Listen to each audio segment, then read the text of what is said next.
పట్నంలో పల్లె ముచ్చట్లు బై సుశీలమ్మ ఛానల్కి అందరికీ స్వాగతం సుస్వాగతం. చిన్నపిల్లల మధ్య ఉంటే అసలు టైమే తెలియదు. అంటే ఇంట్లో బాధ్యతలు తక్కువ ఉన్న పెద్దవాళ్ళకన్నమాట.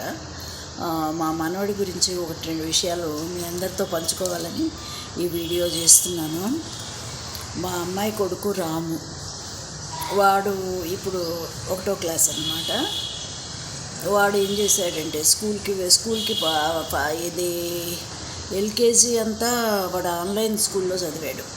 సరే యూకేజీ స్కూల్కి వెళ్ళాడు. తర్వాత ఫస్ట్ క్లాస్లో ఏం జరిగిందంటే వాళ్ళ స్కూల్లో లంచ్ అవర్లో వాళ్ళ టీచర్స్ ఎవరైనా ఒకళ్ళు కూర్చొని పిల్లలందరూ వదిలేకుండా తినేటట్టు చూస్తారనమాట.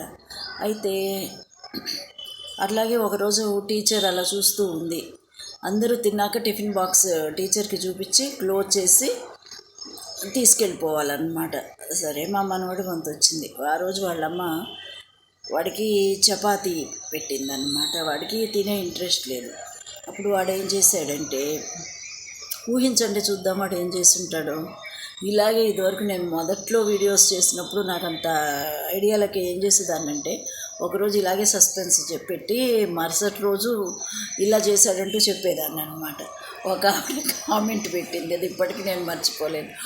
మీ వీడియోస్ ఒక్కసారి చూడటమే ఎక్కువ, దానికి తోడు సస్పెన్స్ కూడానా, ఒకే రోజు చెప్పేయండి అని పెట్టింది. ఆ అమ్మాయి సలహా నాకు చాలా బాగా నచ్చింది. నిజమే కదా, అందుకని అప్పటి సస్పెన్స్ అప్పుడే చెప్తున్నాను. ఇంతకు వాడు అందరితో పాటు వెళ్ళి టిఫిన్ బాక్స్ చూపించాడు. ఆ టిఫిన్ అంతా ఖాళీగా ఉంది, కానీ వాడు చపాతీ తినలేదు. ఇంతకు వాడు ఏం చేశాడంటే సింపుల్గా చపాతీ చుట్టి టిఫిన్ బాక్స్ తీసుకెళ్ళే ఒక బ్యాగ్ ఉంటుంది, ఆ బ్యాగ్లో పట్టుకెళ్తారు అన్నమాట వీళ్ళు. వాటర్ బాటిల్, టిఫిన్ బాక్స్, అందులో ఆ వేసి బాక్స్ చూపించేసి సింపుల్గా వెళ్ళిపోయాడనమాట. తర్వాత ఇంటికి వచ్చాక వాళ్ళమ్మ అడిగింది, ఏంట్రా ఇట్లా తెచ్చావుంటే నాకు తినబుద్ధి కాలేదమ్మా అంటే, మరి టీచర్ కోపడుతుంది కదా అని అడిగింది వాళ్ళమ్మ. అందుకనే కదా నేను చుట్టి కనపడకుండా లంచ్ బ్యాగులో వేశాను అని చెప్పాడు. అది చాలా ఆశ్చర్యం అనిపించింది నాకు. తర్వాత వాడు ఈ స్కూల్లో యూకేజీ వరకు ఒక చోట చదివాడు. ఫస్ట్ క్లాస్లో ఈ స్కూల్లో, వేరే కొత్త స్కూల్ అన్నమాట ఇది. మొదట్లో పిల్లలు ఎవరు వాడిని కొంచెం అంటే వెళ్ళిన రోజే కలుపుకోరు కదా, అటు కొంచెం అందరితో కలిసి మాట్లాడి సరదాగా ఆడుకోవడానికి దానికి 10-15 రోజులు పట్టింది. తర్వాత వీడి పక్కన ఒకడు కూర్చునేవాడు, వాడు ఫ్రెండ్ అయ్యాడనమాట. వాడు కొంచెం అమాయకంగా ఉండేవాడు. అమాయకంగా ఉంటే వీడేం చేసేవాడు, వీడికి నచ్చిన పెన్సిల్స్ కానీ రబ్బర్స్ కానీ వాడి బాక్స్లోంచి తీసుకునేవాడు. ఒకరోజు వాళ్ళమ్మ అడిగింది, ఇట్లా తీసుకురావడం తప్పు, వాడికి ఇచ్చేసేయి, అలా తీసుకురాకూడదు అంటే, చాలా డిజైన్ బాగుందమ్మా, నచ్చింది, అందుకే తెచ్చుకున్నానని. అలా అయినా తెచ్చుకోకూడదు, అమ్మను నాన్నను అడిగి కొనిపించుకోవాలి, ఇచ్చేసేయి అని చెప్పింది. సరే మరుసటి రోజు ఇచ్చేసి వచ్చాడు. మరి ఎలా ఇచ్చావురా అని అంటే, నేను వాడికి చెప్పి తీసుకురాలే కదా, చెప్పకుండా తీసుకొచ్చా కదా, అలాగే వాడికి చెప్పకుండానే వాడు చూడినప్పుడు వాడి పెన్సిల్ బాక్స్లో పడేశాను అని చెప్పేట వీడు. ఇంకొకసారి ఏమైంది, ఇలాగే పక్క వాడి దగ్గర నుంచి వీడు ఒక పెన్సిల్ తీసుకున్నాడు. వాడి దగ్గర తరచూ పెన్సిల్స్ పోవడంతో వాళ్ళ టీచర్ ఏమందంటే, ఈవేళ మీ అందరి బ్యాగులు చెక్ చేస్తాను అని చెప్పింది. చెప్పి ఒక్కొక్కళ్ళ బ్యాగులు చెక్ చేస్తోంది. సరే ఆ రోజు పెన్సిల్ రామునే తీశాడు, కానీ వాడి పెన్సిల్ బాక్స్ చెక్ చేస్తే వాడి దగ్గర పెన్సిల్ లేదు. సరే ఇంటికి వచ్చాక వాళ్ళ అమ్మ అడిగింది, ఇవాళ ఏమైంది. మామూలుగా రోజు స్కూల్ కబుర్లు చెప్తూ ఉంటాడు వాడు, ఇంకా చిన్నపిల్లడు, అబద్ధం చెప్పడం తెలియదు. చెప్పాడనమాట.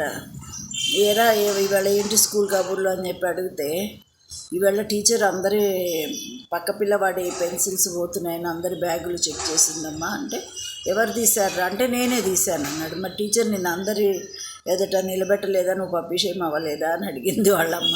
అడిగితే వాడు, నేను పప్పిషేం ఎందుకు అవుతా, టీచర్కి ఆ సంగతి తెలుస్తే కదా అన్నాడు. మరి చెక్ చేసింది కదరా టీచర్ అంటే, ఏముంది టీచర్ చెక్ చేస్తుందని తెలుసు కదా, పెన్సిల్ తీసి నా టిఫిన్ బాక్స్ బ్యాగ్లో పడేశాను, టీచర్ మామూలు స్కూల్ బ్యాగ్ చెక్ చేస్తుంది, టిఫిన్ బాక్స్ బ్యాగ్ చెక్ చేయలేదు అని చెప్పాడు.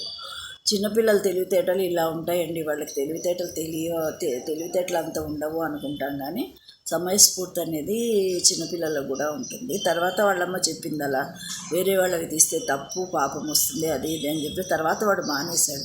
అంటే వాడు ఏదో నేరస్తుడు, వాడు తీసాడని కాదు, చిన్నపిల్లలకు కొన్ని విషయాలు తెలియవు, పెద్దవాళ్ళు చెప్తూ ఉంటే వాళ్ళు మారుతారనమాట. ఇప్పుడు వాడు ఎవరివి తీయడు, వాడివి ఎవరికి ఇవ్వడు, ఎవరివి వాడు తీయడు అనమాట. అంత గుడ్ బాయ్ అయిపోయాడు ఇప్పుడు మా మనవాడు.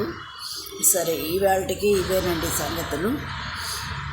ఈ వీడియో తప్పకుండా లైక్ చేయండి, షేర్ చేయండి, సబ్స్క్రైబ్ చేసి ఉండకపోతే సబ్స్క్రైబ్ చేయండి. సర్వే జన సుజనో భవంతు, సర్వే సుజన సుఖినో భవంతు.